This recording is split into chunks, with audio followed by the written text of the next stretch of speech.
JPC पर विपक्ष में फूट, टीएमसी ने लिया अलग रास्ता। प्रधानमंत्री मुख्यमंत्रियों व मंत्रियों को 30 दिन की जेल होने पर पद से हटाने वाले विधेयक को संयुक्त संसदीय समिति के पास भेजा गया है, लेकिन विपक्षी दलों में समिति गठन को लेकर मतभेद सामने आए हैं। सूत्रों का कहना है कि टीएमसी इसमें अपने सदस्य नहीं भेजेंगी। विपक्षी एकता पर यह नया विवाद चर्चा का विषय बन गया है। गोरखपुर को मिलेगी जल भराव से राहत, बन रहा मास्टर प्लान। सीएम योगी के गृह नगर गोरखपुर में जल भराव की समस्या के स्थायी समाधान के लिए नगर निगम ने integrated urban storm water drainage master plan बनाने का निर्णय लिया है। इसके लिए निविदा जारी कर दी गई और परियोजना को 4 महीने में पूरा करना है। इसमें ड्रेनेज बेसिन मैपिंग, नेटवर्क सर्वेक्षण और डीपीआर तैयार होगी। इस प्लान से गोरखपुर की निकासी व्यवस्था और मजबूत होगी। शाहजहांपुर में तेजस्वी यादव पर मुकदमा दर्ज।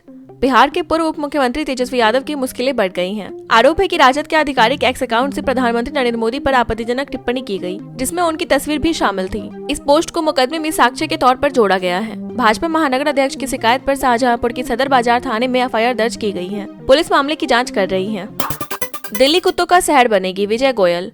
सुप्रीम कोर्ट ने आवारा कुत्तों को गलियों से न हटाने का आदेश दिया है। फैसले के बाद भाजपा नेता विजय गोयल ने कहा कि यह लागू करना बेहद मुश्किल होगा। उन्होंने तंज कसते हुए कहा कि दिल्ली अब कुत्तों का शहर बन जाएगी। इंसान घरों में होंगे और कुत्ते सड़कों पर आजादी से घूमेंगे। देश में 12 करोड़ और दिल्ली में करीब 10 लाख आवारा कुत्ते हैं।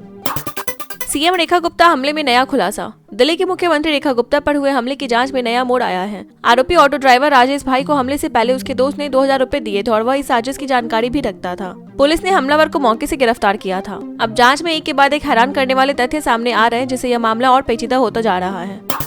ट्रंप को जयशंकर का करारा जवाब, पाकिस्तान पर मध्यस्थता नहीं। विदेश मंत्री एस जयशंकर ने कहा कि भारत की नीति पिछले 50 सालों से स्पष्ट है। पाकिस्तान के साथ रिश्तों में किसी भी तरह की मध्यस्थता स्वीकार नहीं की जाएगी। उनका बयान अमेरिकी राष्ट्रपति डोनाल्ड ट्रंप के उस दावे के बाद आया है, जिसमें उन्होंने भारत पाक के बीच सीज फायर का श्रेय लेने की कोशिश की थी। जयशंकर ने साफ किया कि यह पूरी तरह द्विपक्षीय मामला है और भारत स्वतंत्र नीति पर कायम रहेगा। पहलगाम हमले पर संजय रावत का पीएम मोदी को पत्र।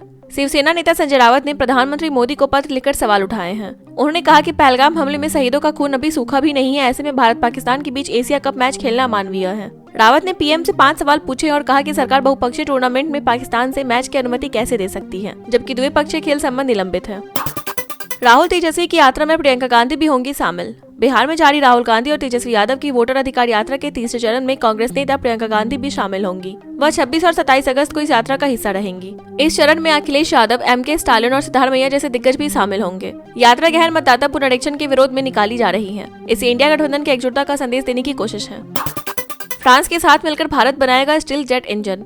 भारत ने फ्रांस के साथ मिलकर 5वीं पीढ़ी का स्वदेशी स्टील जेट इंजन बनाने की तैयारी तेज कर दी है। अमेरिका के साथ टैरिफ विवाद के बीच यह बड़ा कदम माना जा रहा है। जानकारी के मुताबिक जल्द ही इस प्रोजेक्ट को कैबिनेट कमेटी ऑन सिक्योरिटी से मंजूरी के लिए भेजा जाएगा। भारत फ्रांस की रणनीतिक साझेदारी इससे और मजबूत होगी। यह पहल अमेरिका को भी सीधी चुनौती मानी जा रही है।